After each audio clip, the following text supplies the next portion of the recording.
Okay, today's tutorial is going to be about making homemade HDRIs, and this is going to be done on a budget.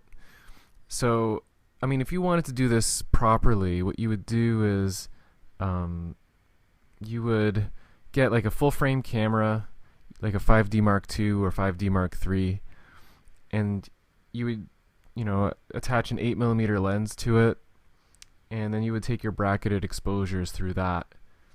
But I don't have the kind of money for that kind of camera, especially because since I'm a compositor and I'm not doing this professionally. So with a budget kit, though, you can kind of shoot your own HDRIs, and it doesn't be a fraction of the price. So the camera that I use is the Canon. In North America it's called the T2i, but internationally I believe it's referred to as the 550D. And this is a older camera. It was released in 2010. And you can find it, you can probably buy it new for about $500. And it's probably like Canadian, so in the US it might even be cheaper. What I would really recommend, though, is that you get a camera that is supported by Magic Lantern. And Magic Lantern is a firmware update that you can install on your Canon camera. So these are the models of Canon camera that it supports, and the T2i is the 550D, so that's the one that it's supported. I believe it also supports the T3i and the T1i, and it also supports the 5D Mark II. And the reason why I would really recommend that you install this, or you use a camera that's supported by this, is because it basically adds kind of like a timer onto your, not a timer, but it allows you to take bracketed exposures very, very quickly. Before, I would have to let me just hide this. Before, if I were taking my bracketed exposures, you're supposed to change the time of the photo so that you're letting in more and more light as it gets brighter and brighter, and then we combine these to make our HDRI. And I would always have to manually adjust the timing, but now with that firmware update, I can just sort of go in and just bang, bang, bang, and this can go very, very quickly. So I would recommend that you install that firmware update on your computer or on your camera, just because it gives you this added functionality. And you also need a tripod. A lot of people sometimes have trouble finding these chrome spheres that you can shoot into.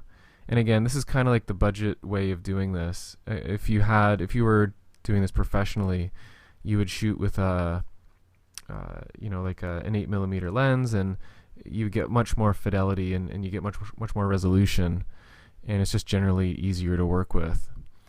But what I did was, you can find these sorts of spheres, if you look around for them. This one here is I got at a juggling website.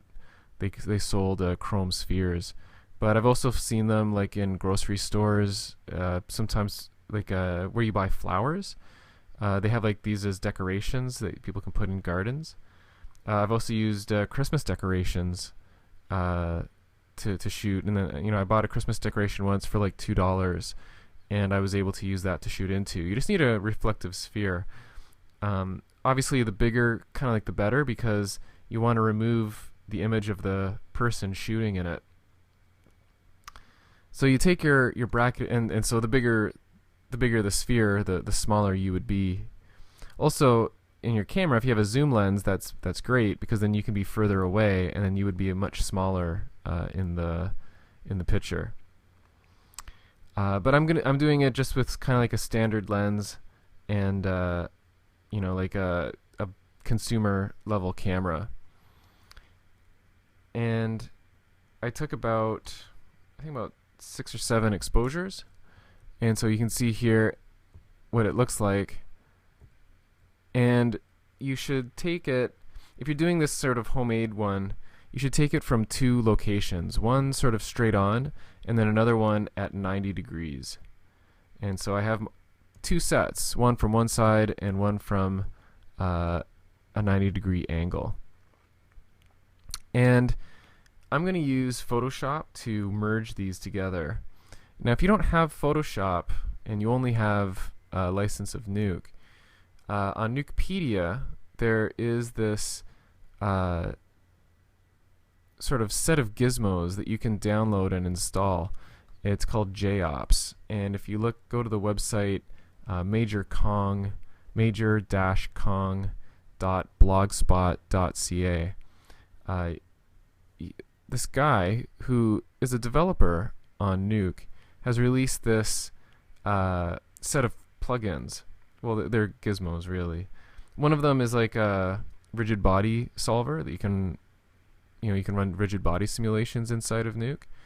But the other one allows you to merge, one of the other ones there, it allows you to merge your HDRIs together.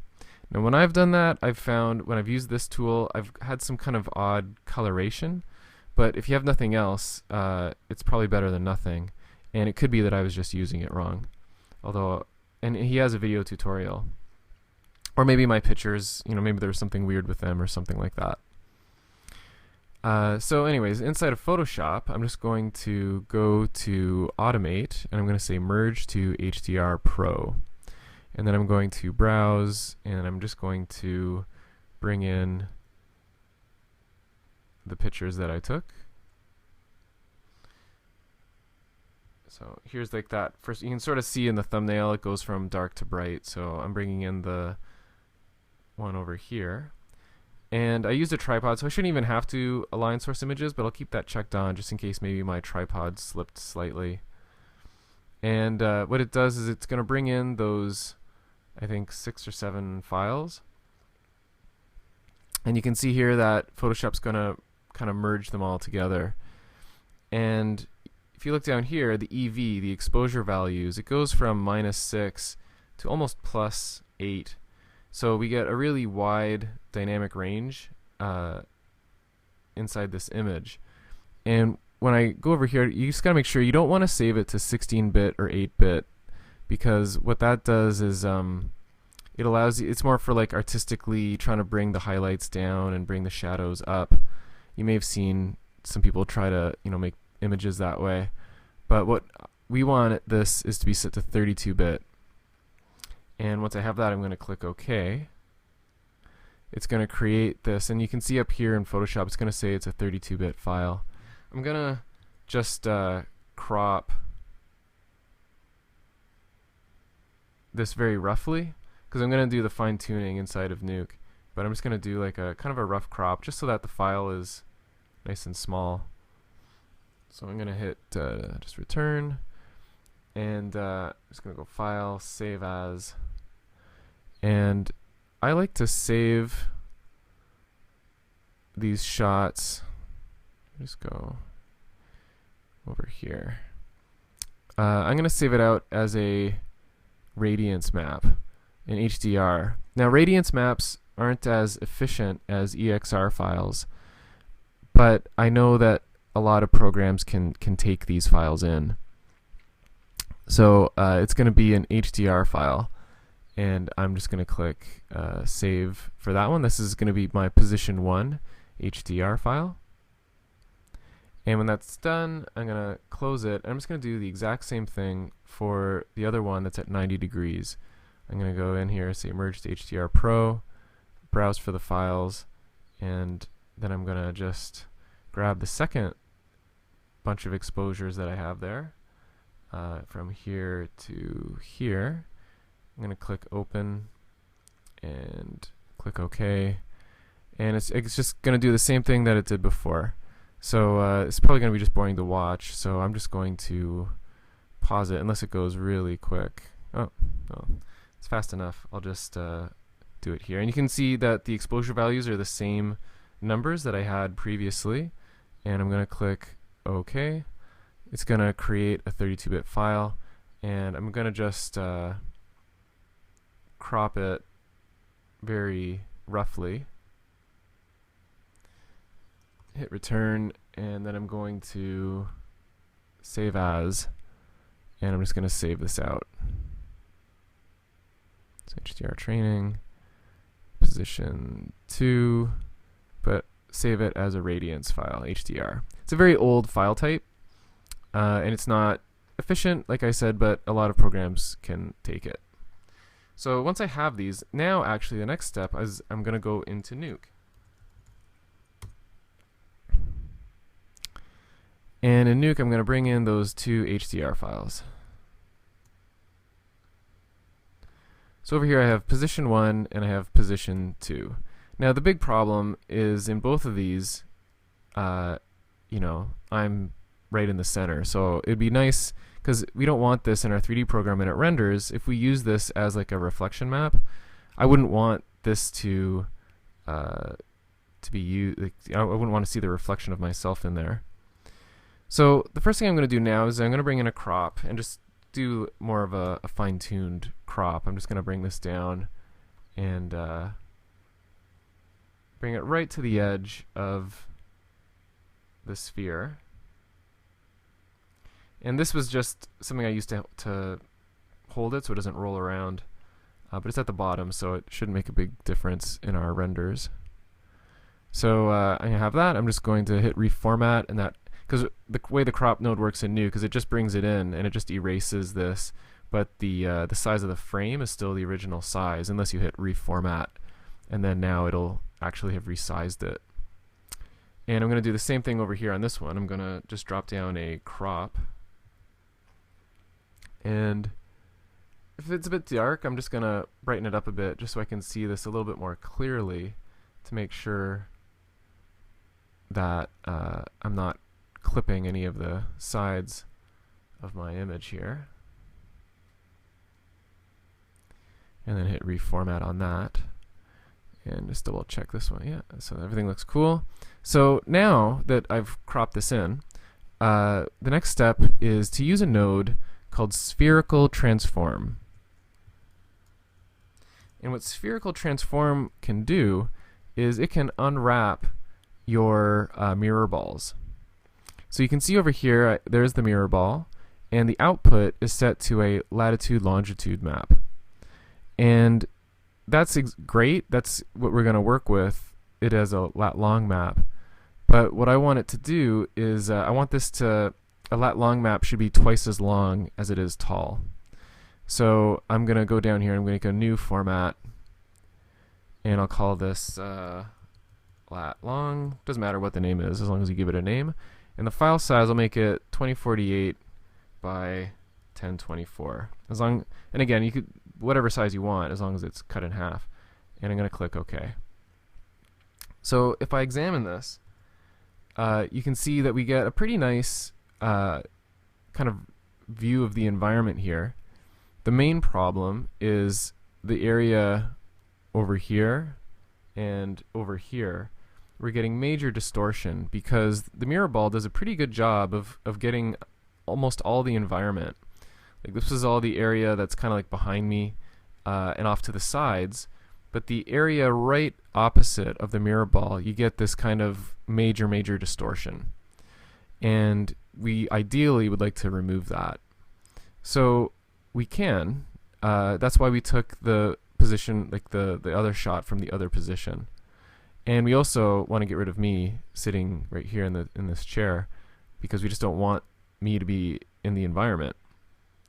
So I'm going to copy the spherical transform and paste it over here. And so now if you look, the area before that was all distorted, like over here was my laptop, and you can see it gets all very distorted. But if I look over here, you can see that, well, there's the laptop, and it's just sort of off to the side a bit. And over here, I was standing kind of right in front of this chair. That black chair is kind of like right behind me, and I'm blocking it. But over here, you can see that now I have a clean view of that chair. So now I'm going to get a merge node, and I'm just going to put A over B. And what I'm going to do now is try to line them up. So they're kind of adding together. So I'm just going to take my view down a little bit. And now the problem obviously is that, you know, I need to slide and move this over. But if I go now to one of these spherical transforms, you can go to the output rotation order, and I'm going to go to rotate Y. And if I slide this over, you'll see that what it will do is it will move it over. It'll wrap it so that, you know, whatever is at the edge of this side will go to this side. But it's kind of like it can rotate it around kind of properly. So now, if I look over here, you know, I want to have this area be revealed. So I'm just going to line this up until they're kind of on top of each other. And it should be about 90 degrees, depending on how accurate I was. I mean, I wasn't measuring myself to be perfectly 90 degrees, but it should get relatively close. So now when I look, you know, here's the first one, and now here's the second one. Now I can see that there is a little bit of distortion. It's not totally lining up. I'm pretty sure that has to do with the fact that my tripod wasn't 100% straight. Like, I didn't measure it with a level. So there might be some, you know, from one angle I might have been a bit higher, and then the other angle I may have been a bit lower, you know, that sort of thing. So I can see there's a little bit of distortion here. But what's kind of cool is that now over here where I was, if I look at the other one, now I'm not there. And same thing, if I look at the distortion over here on this view, the distortion is totally cool. It's fine. So what I can do now, first of all, let me just see if I can line this up a little bit better. So I'm just going to zoom in a little bit. And what you can try to do is bend it with the rotation X and Y slightly, and rotate Z slightly to kind of move it around a bit. And I gotta be honest with you, I almost never get it perfectly lined up, but it's not a disaster if it doesn't totally line up perfectly, because when you go to render it, you're probably gonna have it blurred out anyways. So it's not the end of the world, but obviously you want to get it as nice as you can. So I'm just going to try just to get, and you know, this is the sort of thing where I could play with this for a really long time to try to get it to line up, and so I'm not going to sweat it too bad if it's not perfect. The main thing is that we get it so that it's pretty close. And now I'm going to just basically mask out the areas that I want to keep. So if I look at this one over here, my B layer, so this is going to be the background, I want to get rid of this guy right here. So I'm going to make a roto node, and first of all I'm just going to give the B layer an alpha channel, and on this layer, because by default this doesn't have an alpha, so I turn on auto alpha, and now it does have an alpha channel. And I'm going to draw in my alpha channel over here. I'm going to say, okay, well, let's draw in. I'm just going to go over here and let's draw in something like that. And then afterwards I'll do a pre-mult. So that's what's going to go on top. And then if I merge this on top over here, and let me just make sure that I'm absolutely blocking myself. And then I'm just going to add some feathering to this mask. Oops. Oops. Sorry, I got my hotkeys mixed up. And I can't go too far because then I'm going to start bringing myself back from the other view. So now I have this over here is pretty clean, and then I need to get rid of this crazy distortion. So now I'm going to just draw out another shape.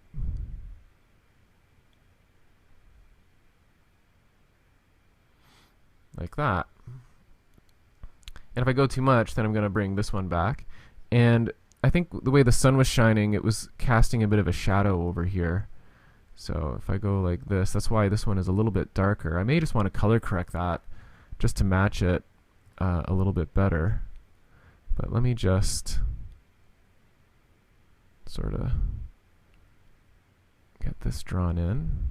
Just trying to minimize some ghosts. Ghosts, I mean like doubling up of the image.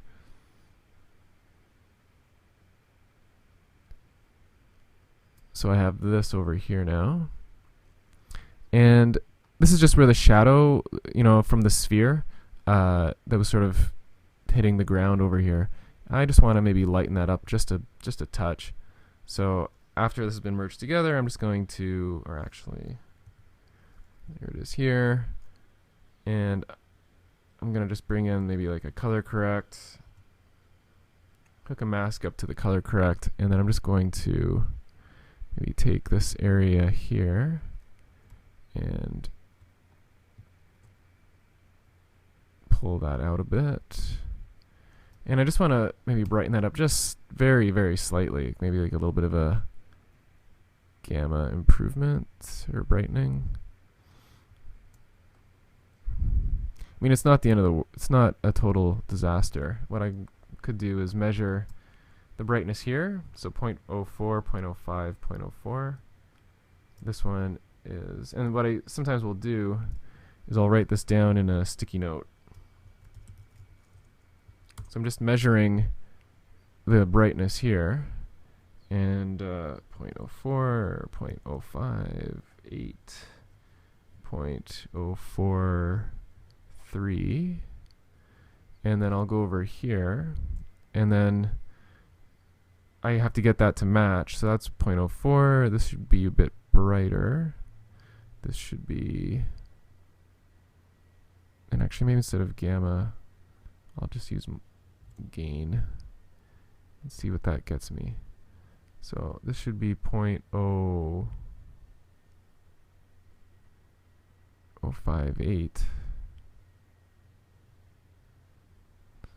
So let me just, feel free to fast forward over this part, because it's probably boring watching me try to color correct this. 0.057. And then the blue should be 0.43. So let's see here. 0.43. And obviously that doesn't look anything like what it should. Let me take another measurement here. 0.04, 0.05, 0.04. Oh, that should be 0.04.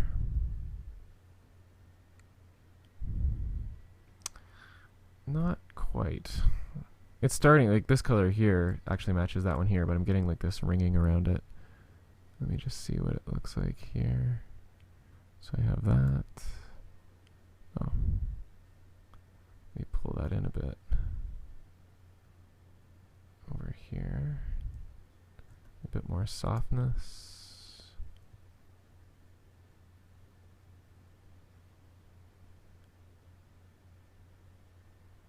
Something like that. So now you can see that, lighten that up a bit. And then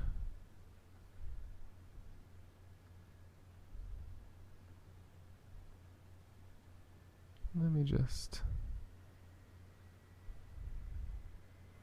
like I said, I'm not going to spend too much time stressing about it.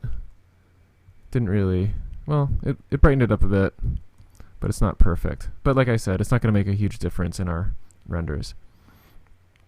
So now I have this over here, and we're getting a pretty decently clean HDRI. There's a little bit of ghosting here, but nothing to stress about. And now if I look over here, if I take some readings, I can see that, for example, if I look over here and I sample that, you can see that part of this goes above 1.0, like this is 1.7, this is 1.1, 0.77.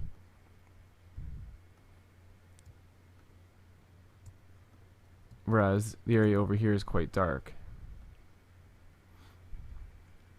Okay, so now that I have that, I just want to show you something else that can happen.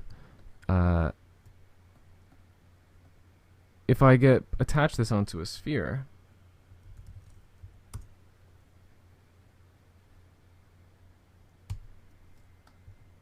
okay, here's our sphere's environment. And what will often happen is when you're trying to render this out, maybe we'll take this into Maya and use it as like an environment map. But what can happen is you often will want to blur this, especially when you're using final gathering. Final gathering, you'll often notice that it'll have lots of speckles and lots of flickering that can happen. But if you take this and you just blur it like this, I'm just going to make a big blur here, and this is just going to average out the brightness values. What can happen is if I now bring this over to my sphere, you can see that we're starting to get a line here, or actually, where is it? If I look at the edge of the frame, so right where the laptop is. So here's the laptop right there, and right now it looks perfect. There's no problems with it. It's totally joining perfectly. But if you blur this a lot, what you'll start to notice is a crease that can start to happen. And in this case right now, the crease really isn't that bad, but it could get conceivably a lot worse if there was some bright values over here. The other thing that can happen is you'll notice that when this blurs, it blurs it fine for this space that it's in, but when we map it back onto a sphere, you're going to notice that it's going to stretch out in like a weird direction. It's going to get longer than it is wide. It's not going to blur out into a circle. So for that, there's a gizmo called Environment Convolve that you can download off of Nukepedia. And let me just to sort of demonstrate this, I'm just going to brighten this up a bit.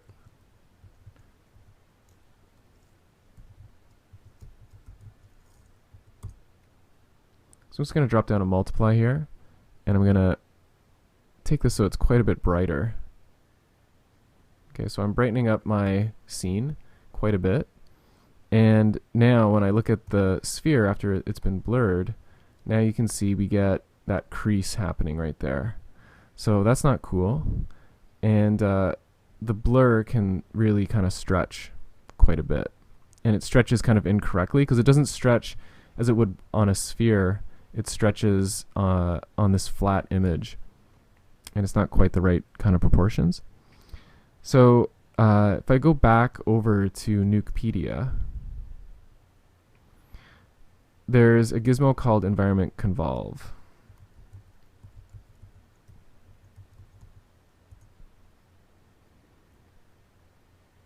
And this is going to take us, I find Nukepedia always a little bit slow, and it's not coming up, so let me just pause the video and be back in a sec. So here's the Environment Convolve gizmo that you can attach and you can use inside of Nuke. And what this will do is, this is really, the main thing is that the output image is seamless. That's sort of like a important thing. The input image should be in lat long space. So you can download this, and if you're unfamiliar with downloading stuff off of Nukepedia, you really should look into the available kind of tutorials that there are online to be able to download and install. Maybe I'll make one that'll be pretty easy. Without getting too much into it, I'm just going to, let's go over to my Finder. I'm going to go to my .nuke folder, and if I find my environment convolve,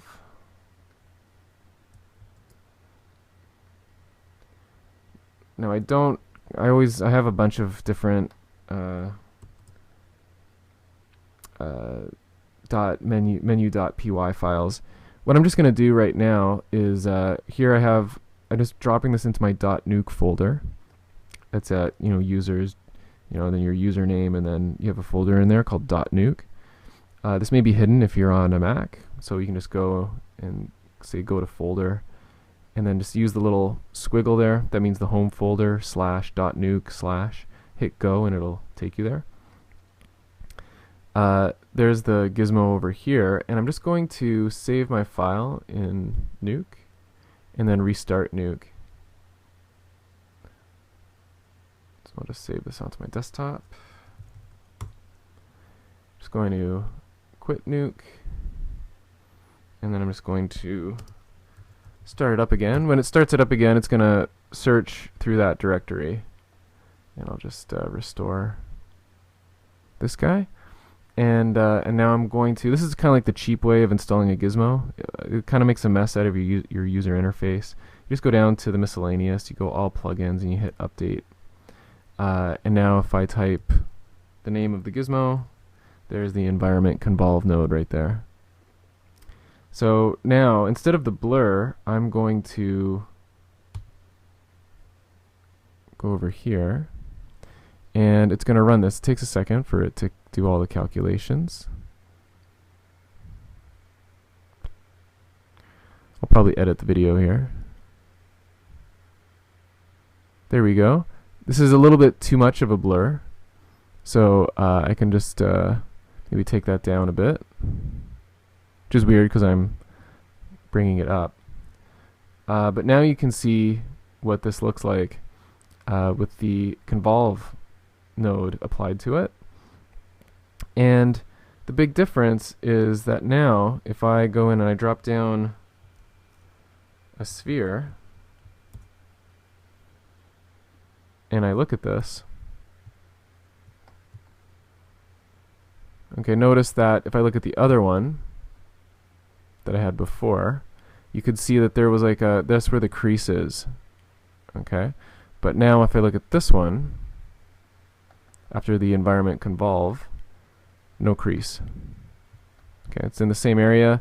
It's still producing a blurred Convolve, but there you go. So once this is done, I'm going to export out the convolved one, and this one is what I'm going to use for a lot of like the general lighting, and this one over here, sorry, this one, the unblurred one, is what I'm going to use for reflections. So what I'm going to do is I'm just going to delete this, and I can delete that, and I'm going to get a right node, and actually the convolve doesn't have to be this big. I'm just going to get in a reformat, and I'll just scale this down. So type to scale, and then I'll set that scale to, let's say, a quarter of the size that it is. So now when I look at it, it'll be 512 by 256, and that's what I'm going to use for my final gathering settings. And this one is the one I'm going to use. And I did find it to be a little bit dark, so I'm going to keep the multiply on it. I think that's probably wrong, I shouldn't really have to multiply this, but I did find it a little bit dark, so I'm going to keep that in there for now. That's probably technically not the correct thing to do. Actually, definitely it's not the right thing to do, but I just want to kind of keep it bright so that it's easier for us to see stuff. And I'm going to write this out. Have a write node over here and there, and I'm just going to write this in the same directory.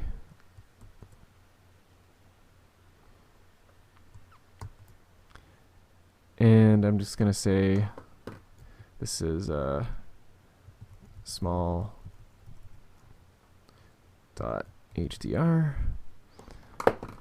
I'm just keeping it as an HDR because I believe Maya can see HDRs. Keep it linear in linear space.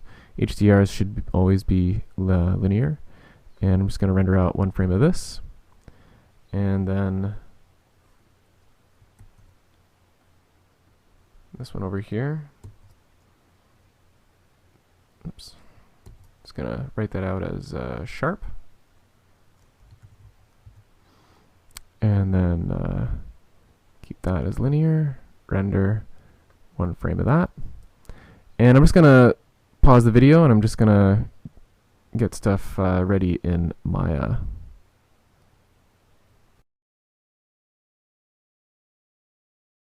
Alright, so I'm in Maya now, and I want to just use those those HDRIs that I saved out. I want to use them to render something with.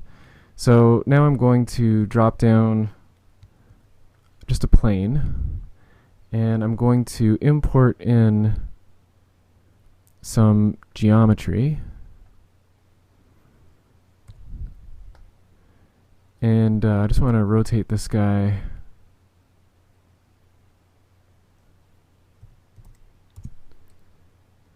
and just raise that up a little bit. Something like that. And I'm going to just make a little sphere and just put it beside it. And I want to use a material like the MIA material. So let me just, I'm going to use MIA material X passes, and I get the little red warning sign, so that means I'm going to just switch over to mental ray, and then I'm just going to drop and attach this to those guys. Okay, so I'm going to take a render, and I want to make sure I'm working in a linear color space. If you're not familiar with linear color space, there's lots of tutorials or videos about them on the internet. If I get requests, I may do a video explaining it if there's a lot of people that have questions about it. But in order to change that over, I'm going to go to my display, make sure that's set to 32-bit, go to my color management, and make sure the input image is set to linear, the display is set to sRGB. Go to my render settings, go to quality, go to my frame buffer, and switch that to half 16-bit. And my renders will look like this. They're going to look by default a little bit washed out. I'm going to go to the Common tab and just turn off the default light under my render options there. So now if I take a render, it should be black. Yes, it is, which is exactly what I want. So now what I'm going to do is bring in my perspective camera, and I'm going to play around with the environment shader for that camera. Okay, so the first thing I'm going to do, I'm going to look up, go to Spherical Lookup, just to import in the HDRI. So here under texture, I'm just going to go here, make sure it's set to linear, and then I'm going to import in the blurry one. And I'm going to hook that in to the environment shader, and if I render, I think it'll just show me the reflections that it's able to see. It's not going to light it up because I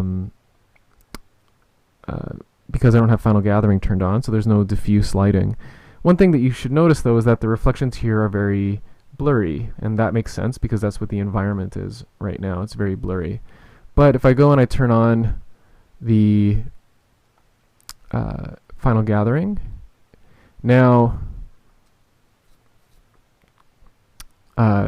you can see now it's going to light it up. And because the environment is kind of blurred like that, we should get very smooth final gathering results. Even with just the default settings, it should be relatively smooth. And now I'm going to bring in the other one. So I'm going to go into the look up another spherical lookup, and I'm going to import in the sharp reflection environment map that I made. So there's sharp, and this time I'm going to hook that in just so we can see the difference. And so let me save that, and I'll render this out. And it'll take a little bit longer because it's a bit, it's a much bit larger file. Now if you look, the reflections will have a lot of detail inside them, as opposed to what it was like over here. Before, they were all very soft and blurry.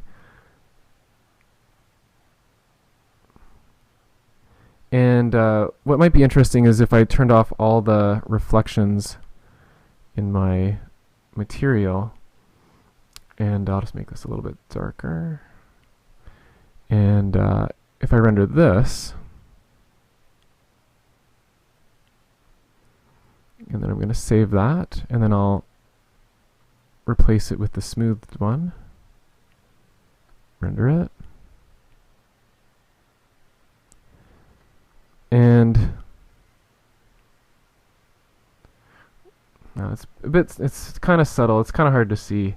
I can see it just very faintly on my monitor here, and with the compression you may not be able to see it too clearly, but right around here I can see little blotches that are on the model, like over here, but they're not over here. It's just having that smoothed out kind of averages out a lot of the kind of speckling or shimmering that can happen with final gathering. So what I want to do is I want to combine both. I want to have the sharp one for the reflections, and I want to have the smooth one for the diffuse lighting.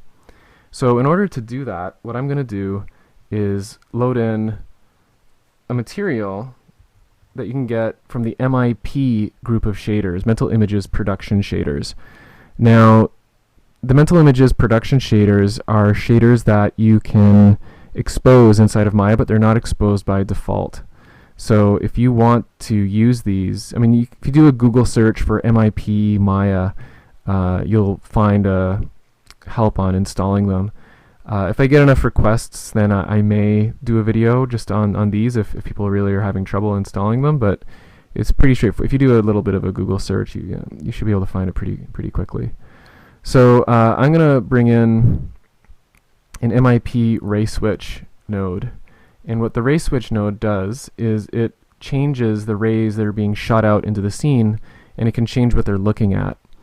So you can set what your final gathering is going to look at, and you can change what your reflections or refractions or shadow rays are going to see. Okay, so I'm going to go to my final for my final gather rays. I want it to be the smooth, the small one, the one that I've kind of blurred out. So that is what final gathering is going to see. But for my reflections and environment, I want it to see the sharp one. So I'm going to go to reflections, I'm going to drop that one in, and then I'm going to drop in environment. And now when I hit render, I'm going to get the smooth shading that I had before, but now if I turn up my reflectivity really high, then I should be able to see detail inside my reflections. So let me just make sure I wired this in correctly, because this one is the sharp one, and this is going to go to reflections and environment. Let me just take another render really quick. And I just had to make a quick edit there because it would make sense for me to hook this into the camera. Otherwise I'm not going to see any difference. So I'm going to hook the ray switch into the environment shader. And now when I render this out, now you can see I'm getting the sharp reflections, but the shading will be very smooth. So this is great, but now if I look at my alpha channel, the alpha channel is totally white. These MIB spherical lookups, they don't really kind of protect your alpha channel. So what I'm going to do now is drop in a ray switch environment. And the ray switch environment node, you can have something look at the background, which is just this guy over here, and then something that looks at the environment, which would be what it's looking at when it's rendering stuff and it hits the environment. So for this, the environment is going to be all this stuff that I hooked into that ray switch. And I'm going to bring in a node that will control an alpha. It's MIB color alpha. And that's going to go down over here, and that's going to go into the background. So I'm going to just drag that over here. And then this is going to go into my environment shader. And so now, if I render this out, oh, and I forgot to do one thing. Change the factor, instead of 1, change it to 0. And now, because now that's giving it a background of 1, I want it to have a background of 0, but I also want that to be in the alpha channel. So once that's done rendering, if I look at the alpha, there's our nice, beautiful alpha right there. And if I maybe zoom in a little bit, get a little bit closer to this stuff, I want to be able to see the reflections. And I'm going to go to my material, and I'm just going to say, make it look like chrome, except I'm not going to have any glossiness. I'll keep it so that it's very sharp, just so that it renders faster. And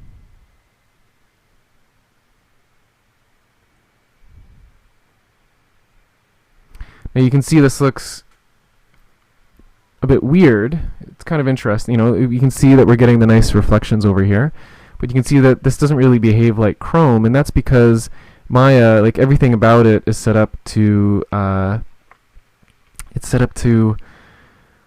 you know, be fast. And so the rays, we have one reflection ray, like it's hitting, you can reflect once, but like this guy should be reflected in here, and the ground should be reflected back up into this, and this should be reflected back down into the ground.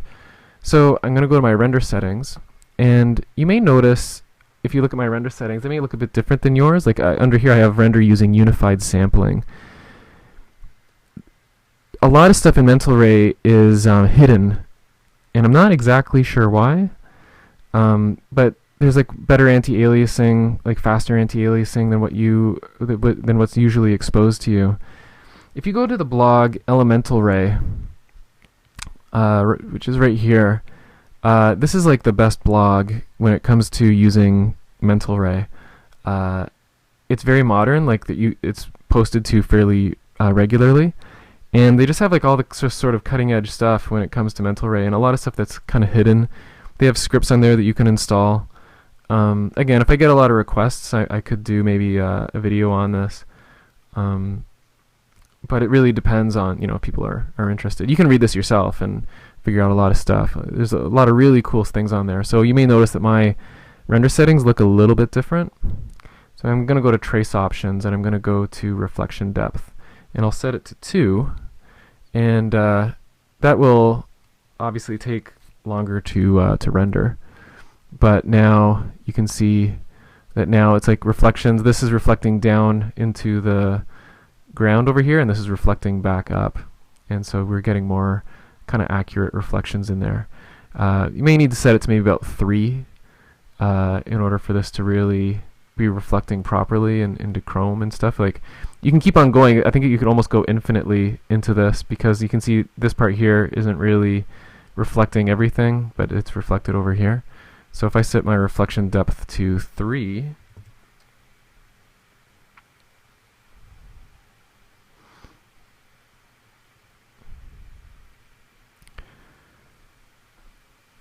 then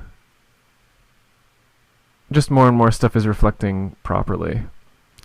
But of course it'll take longer to render out. You can see that you might be able to softly hear the fans on my laptop start to kick in, because it just, you know, exponentially takes more to calculate. That's like 27 seconds. Maybe I'll keep that down at 2. And I'm just going to change the material slightly. Maybe instead of chrome, I'll set it to glossy plastic, and then I'll just take just a different angle of it and render that out.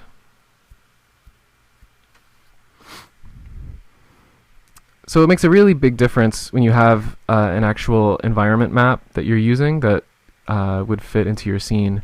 And you can see we get some fairly, you know, interesting looking renders from this. Okay, so I think that about wraps this up. If you have any questions, feel free to email me or leave a comment on the YouTube or Vimeo page, and if I have time, I'll try to answer it. And if you're curious, on my blog, I'll post the JPEG images if you want to try creating your own HDRI, and maybe you don't have a camera or something, then you can try that. All right, take it easy.